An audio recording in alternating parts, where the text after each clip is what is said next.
Et bien salut à tous, on se retrouve aujourd'hui pour parler de l'épisode 8 de Jujutsu Kaisen saison 2. On va faire la petite review, donc bon je m'excuse d'avance un peu pour ma voix, parce qu'en fait je suis malade, j'ai chopé une angine, mais bon, la voix c'est mieux qu'hier pour l'F de One Piece que j'ai fait, hein, mais bon, c'est pas top non plus au niveau de la voix, donc bon, bref, je m'excuse du coup d'avance pour ça. Alors l'épisode, un épisode assez tranquille entre guillemets, ou en tout cas une première partie d'épisode assez tranquille. Donc l'épisode débute avec l'arrivée de Satoru Gojo sous l'étage numéro 5 du métro. Vous savez, le fameux soir d'Halloween, là où vous avez prévu de sceller Satoru.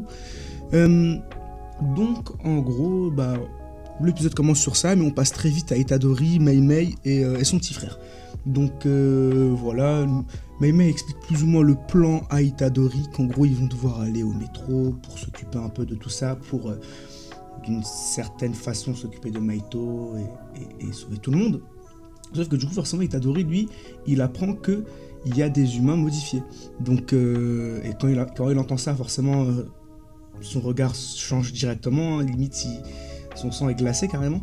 Donc voilà, et Mei lui demande, lui dit écoute, t'as deux choix qui s'offrent à toi, est-ce que tu vas affronter un ennemi puissant ou est-ce que tu veux t'occuper des humains modifiés? Et Mei répond directement d'ailleurs après, sans même lui laisser le temps de donner une réponse, qu'elle lui dit en gros, elle sait très bien qu'il va prendre la première option, parce qu'il veut pas re-affronter des humains modifiés. Parce que je vous rappelle que des humains modifiés, en fait c'est vraiment des humains, quoi, enfin c'est juste des humains modifiés, quoi, vous voyez, ils ressentent de la douleur, etc. C'est pas vraiment des... Excusez-moi, c'est entre des... C'est un mixte entre un fléau et un humain, en fait, vous voyez, c'est pas totalement un fléau, mais c'est pas totalement un humain non plus, c'est des humains modifiés, tout simplement. Et ça, Itadori, ça l'a traumatisé, et c'est compréhensible qu'ils ne veulent plus réaffronter ça, c'est possible, s'il n'a pas le choix, forcément il le fait.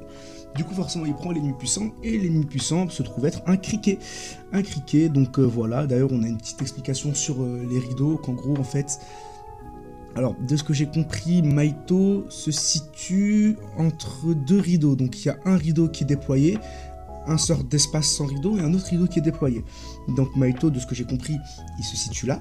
Mais sauf qu'ils se disent, bon, bizarre, parce que les rideaux, comme l'a dit Satoru, même les meilleurs exorcistes n'arrivent pas à faire... Bon, il dit qu'en gros, même les meilleurs exorcistes n'arrivent pas à déployer des rideaux, sauf lui, bien sûr. Hein, toujours parce que forcément, Satoru, c'est Satoru Gojo, quoi, c'est un petit génie, c'est le meilleur, c'est le plus fort. Donc forcément, lui, il peut le faire sans problème. Mais quand même, et là ils sont là en mode c'est bizarre un peu. Et en fait on voit qu'ils ont juste planté des clous, vous savez, comme la première fois lors du tournoi interscolaire, dans la saison 1, en fait ils avaient planté des clous. Voilà, en fait là c'est plus ou moins pareil. Du coup la fight commence entre le criquet et Itadori, bon voilà, la fight qui est assez rapide, là voilà, c'était une petite fight quoi, vraiment une fight vraiment pour... voyez, c'est dans un combat de boxe, c'est le premier combat.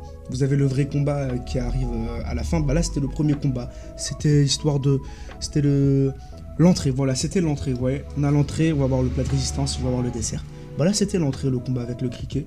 Rien de bien fou, Itadori n'a pas spécialement galéré à le combattre, ni à le tuer. Franchement, c'était assez rapide. Bon, il arrive, qu'est-ce qu'il voit? Le criquet manger la tête d'un humain. Donc Itadori, forcément, il est là en mode... Enfin, il est choqué, oui, il est choqué, mais il est en colère surtout. Donc forcément, le criquet n'avait aucune chance. Donc voilà, d'ailleurs, criquet qui s'amuse à dire « Ouais, je suis intelligent, et Itadori qui lui dit « écoute, si t'es vraiment intelligent, pourquoi tu le dis? Parce que les gens intelligents, eux, ne friment pas d'être intelligents, justement. » Donc voilà. Et voilà, donc le combat assez expéditif, l'animation était pas... Elle était bien, elle était cool, mais bon, voilà, quoi, c'était pas... Vraiment, c'est de la transition, quoi, c'est un épisode de transition, entre guillemets. Donc, je dis bien entre guillemets, parce que vous allez voir pourquoi par la suite.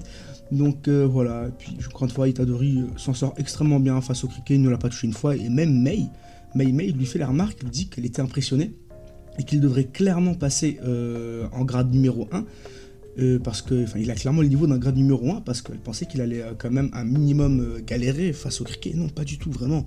Le criquet ne l'a pas touché une fois, alors qu'il était extrêmement rapide, etc. Ils ont fait une bataille de coups de poing, bon, j'allais dire Luffy, pas du tout. Itadori nous a sorti une Luffy en mode Gatling Gun, là, à mettre plein de coups de poing et tout, alors que le criquet avait 4 bras, etc. Bref, voilà, vraiment un petit combat tranquille et tout. Et on attaque la deuxième partie de l'épisode, où on s'attarde un peu plus sur Satoru Gojo, sur ce qui se passe. On a Maito qui se dirige vers le métro du coup, et voilà, donc forcément On va le voir par la suite encore une fois. Itadori veut juste lui régler son compte et c'est tout. Donc voilà. Après on a du coup Anami, Choso et Jogo qui apparaissent devant Satoru.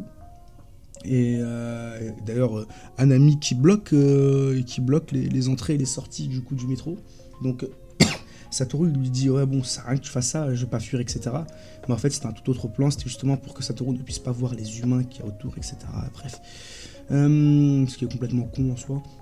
Parce qu'il peut voir tout le monde plus ou moins Satoru avec son 6ème œil. Mais du coup voilà, et puis là on a un peu des explications de comment vaincre Satoru. Donc on a Geto qui explique à Gojo... Alors on a Geto qui explique à Jogo, désolé parce que entre Gojo, Geto, Jogo... c'est... ils auraient pas pu trouver d'autres noms. Bref, du coup, Geto qui explique à Jogo comment vaincre Satoru, il lui explique qu'en gros, Satoru, là où il est le plus vulnérable, c'est quand il est tout seul. Oui, non, justement, là où il est le plus fort, c'est quand il est tout seul. Et là où il est le plus vulnérable, c'est quand il est entouré. Parce qu'en gros, les exorcistes, pour lui, sont, je vais dire, un fléau. C'est un mauvais jeu de mots, hein, mais en gros, sont des poids morts. Pour lui, ça, c'est plus une gêne qu'autre chose. Alors imaginez des non-exorcistes, des humains tout court, quoi. Donc vraiment, c'est vraiment des poids lourds, en fait, pour eux. Enfin, pour lui, en l'occurrence, pour Satoru. Et en fait, c'est pour ça qu'ils ont ramené autant d'humains au même endroit pour justement essayer de nerf un minimum Satoru, parce qu'il pourra pas vraiment passer à l'offensive, il sera obligé d'être sur la défensive, et du coup, eux, ils sont là en mode, on a peut-être une chance, etc. Sauf que du coup, Geto, il explique qu'en gros, ils ont besoin de tenir 20 minutes environ pour qu'après, il fasse son apparition et qu'il utilise la Gokomonkyo.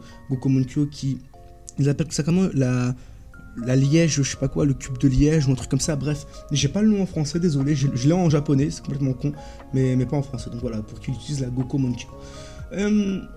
Du coup, bah forcément, qu'est-ce qu'ils font, Jogo, etc.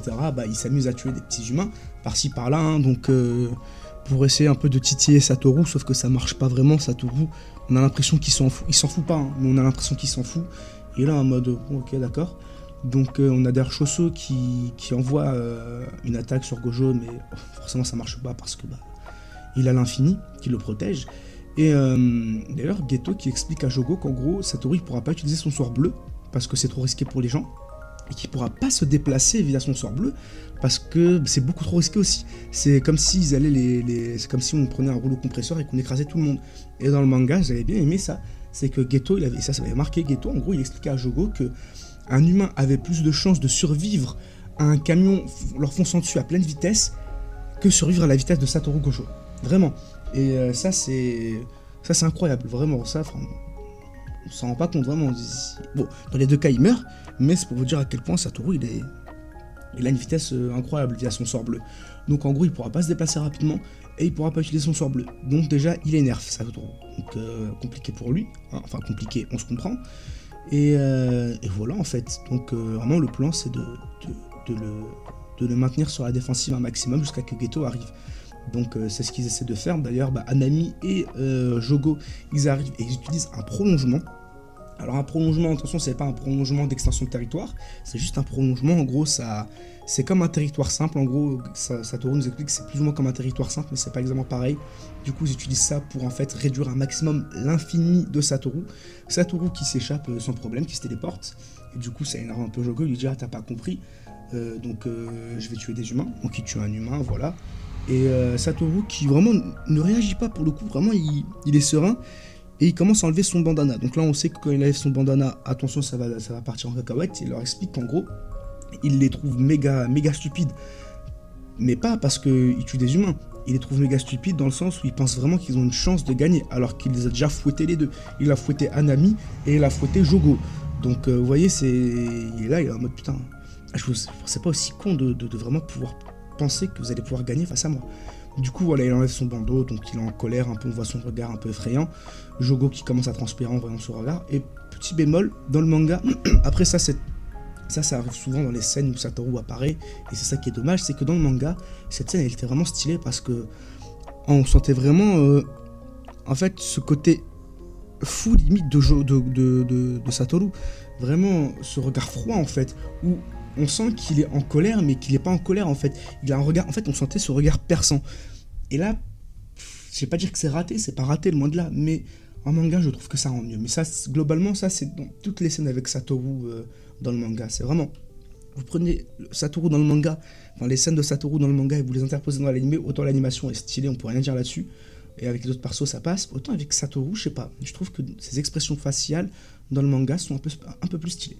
Du coup voilà, et du coup forcément setup pour la prochaine fight, parce que prochaine fight ça va être Gojo contre la bande des fléaux. Donc ça va être stylé, donc l'animation va être là en fait, va être dans l'épisode prochain. Donc voilà, j'ai vraiment hâte. Encore une fois, c'était un épisode de transition, voilà, on est là, on est tranquille et tout.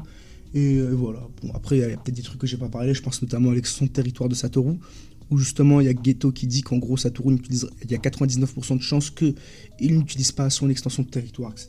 Parce que sinon ça va en fait littéralement écraser les gens à côté. Et qu'en gros par contre Jogo et Hanami ne doivent pas eux-mêmes utiliser l'extension de territoire, parce que s'ils l'utilisent, Satoru sera obligé d'utiliser son extension de territoire pour riposter. Et à partir de là, ils ont perdu, quoi, parce que l'extension de territoire de Satoru, elle est trop puissante. Du coup, voilà. Je pense que j'ai fait un peu le tour de l'épisode. Encore une fois, c'était un épisode tranquille, épisode de transition, enfin tranquille, entre guillemets. La première partie, c'était vraiment tranquille.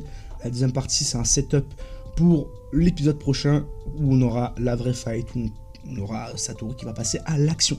Du coup, voilà, dites-moi ce que vous avez pensé de l'épisode. Moi, si je devais lui donner une note, ça fait longtemps que j'ai pas donné une note, tiens, à des épisodes ou à des reviews, enfin, ou à des chapitres. Allez, je lui donne un petit 6,5, 7.